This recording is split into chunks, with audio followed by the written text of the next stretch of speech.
নমস্কাৰ বন্ধুসকল, স্বাগতম জনাইছোঁ মই মায়ে আমাৰ চেনেল যোৰহাটৰ জেমাৰ্ছ ব্লগৰ পৰা আমাৰ এটা অন্য ভিডিঅ'ৰে।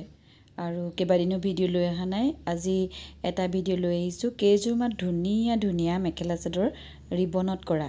আপোনালোকে চাব পাৰিব আৰু মোৰ ফুলনিখনৰ পৰাই আপোনালোকক আৰম্ভ কৰিছোঁ এই ভিডিঅ'টোলৈ। আহক তেতিয়াহ'লে আৰম্ভণিৰ পৰা চাওঁ, কেনেকুৱা লাগিছে শেষত এটা চাই কমেণ্ট কৰিব। আৰু তাৰ লগতে আৰু মই নতুনকৈ বকুল ফুলৰ ডিজাইন কেইটামান দেখাম আপোনালোকক, সেই ডিজাইনকেইটাও আপোনালোকে চাব পাৰিব।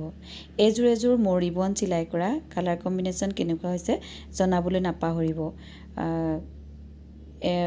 অসম চিল্কত কৰিছোঁ মেখেলাখন, চাদৰখন কাঞ্জিপুৰমত কৰিছোঁ আৰু সকাম বিয়া যিকোনো অনুষ্ঠানতে পিন্ধিব পৰা কাপোৰ এযোৰ। কেনেকুৱা লাগিছে কালাৰ কম্বিনেশ্যন জনাওকচোন, কমেণ্ট এটা কৰিব। আৰু যিসকল আজি নতুনকৈ আমাৰ চেনেললৈ আহিছে চেনেলটো ছাবস্ক্ৰাইব কৰিব, কাষতে থকা বেল আইকন টিপি অল কৰি ল'ব। কেনেকুৱা লাগিছে চাওকচোন কাপোৰযোৰ, আকৌ এবাৰ সুধিছোঁ। যদি ইচ্ছা কৰে আপোনালোকে স্ক্ৰীনশ্বট মাৰি ল'ব, ডিজাইনবিলাক আপোনালোকেও শিকিব পাৰিব। আৰু ৰিবন চিলাই কৰা বহুতেই জানে, বহুত সহজ ৰিবন চিলাই কৰিবলৈ। অন্য চিলাইতকৈ ৰিবন চিলাই কৰাটো তেনেই সহজ, মাথো আপোনালোকে ডিজাইনবিলাক চাই যাওক, কৰিব পাৰিব। আৰু মোৰ টিউটৰিয়েল ভিডিঅ' দি থোৱা আছে, আপোনালোকে চেক কৰিলে প্লে'লিষ্ট পাই যাব। তথাপিতো মই ভৱিষ্যতে আকৌ আপোনালোকৰ আগলৈ ৰিবন চিলাই কেনেকৈ কৰোঁ দেখুৱাম বাৰু। আছে মোৰ আৰু কাপোৰ কৰিবলগীয়া, হাতত বহুতখিনি পেণ্ডিং হৈ আছে কাম, সেইখিনি মই আপোনালোকক কৰি এটা এটাকৈ দেখাই গৈ থাকিম। আৰু ইয়াৰ পিছতেই অন্য এযোৰ কাপোৰ আপোনালোকক দেখুৱাম। এই কালাৰ কম্বিনেশ্যন কেনেকুৱা হৈছে জনাবচোন, সকলো পৰ্বতে পিন্ধিব পৰা কাপোৰ এযোৰ। তাৰ পাছতে এযোৰ ধুনীয়া, খুব ধুনীয়া কাঞ্জিপুৰম ব্লেক মেখেলা আৰু পিংকত চাদৰ।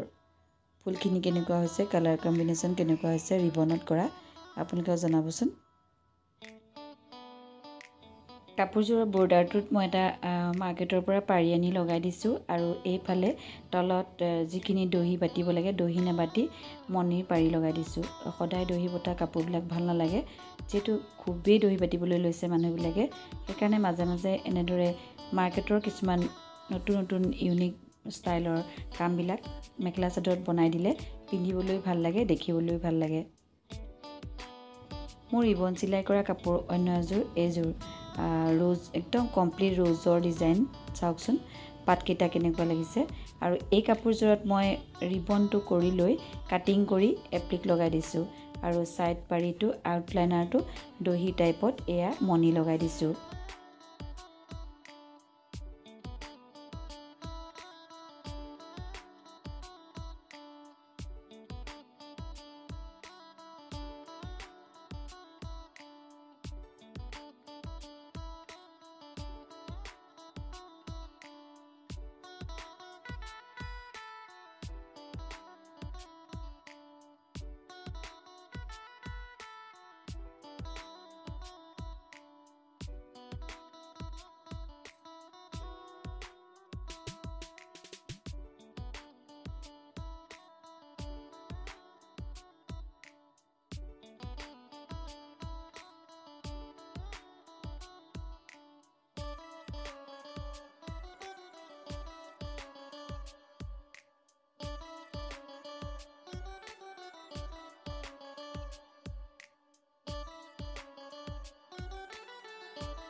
কাপোৰকেইযোৰ নিশ্চয় ভাল পাইছে আৰু তেনেকুৱা কাপোৰ লৈ আকৌ আহিম আপোনালোকৰ ওচৰলৈ।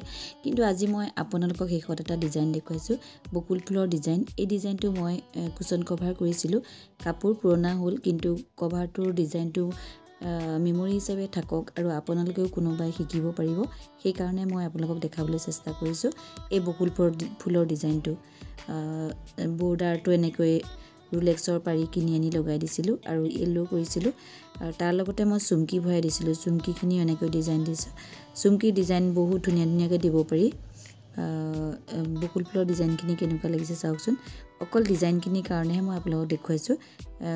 পিলো কভাৰকেইটা একেবাৰে পুৰণা হ'ল, কুশ্বন কভাৰকেইটা, কিন্তু নাহাঁহিব, কিন্তু এই ডিজাইনকেইটা যে পাহৰি যাম সেইকাৰণে মই স্মৃতি হিচাপে ইয়াতে ৰাখি থৈছোঁ। বকুল ফুলৰ ডিজাইন, তাৰ মাজতে চুমকি লগোৱা। কেনেকুৱা লাগিছে? মই 5টা বনাইছিলোঁ আৰু এয়া মাৰ্কেটৰ পৰা কিনি আনি গোল্ডেন পাৰিও লগাই দিছিলোঁ। সম্পূৰ্ণ চিলাই কৰা ডিজাইন চব মোৰ নিজৰ। আপোনালোকেও বনাব পাৰিব। সোফাৰ বেক চাইডে যিটো আমি কুচন পিলো লগাওঁ, সেই পিলোটোৰ কভাৰ এনেকৈ কৰি পেলাই লগাব পাৰিব।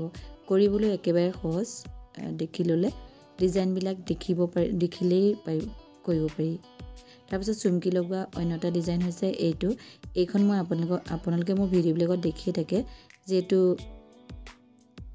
টেবুল মেট, চেণ্টাৰ টেবুলৰ মেট হিচাপে বনোৱা হৈছে আৰু ইয়াতে চুমকি লগোৱা হৈছে। সম্পূৰ্ণ কুৰুচাৰে কৰা এই ডিজাইনটো।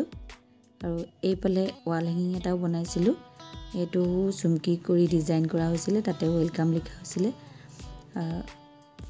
এইবিলাক পুৰণা ডিজাইন, কিন্তু মেমৰি হিচাপে থাকক বুলিয়ে মই ভিডিঅ'টো কৰিছোঁ আৰু নতুন কোনোবা শিকাৰুৱে শিকিব। এইফালে এটা মেটেৰে বনোৱা প্লাষ্টিকৰ ফুলদানি, তাত চুমকি লগোৱা হৈছে। সেই ডিজাইনটো আপোনালোকৰ লগত শ্বেয়াৰ কৰিছোঁ। পুনৰ লগ পোৱাৰ প্ৰতিশ্ৰুতিৰে আকৌ আহিম। ধন্যবাদ।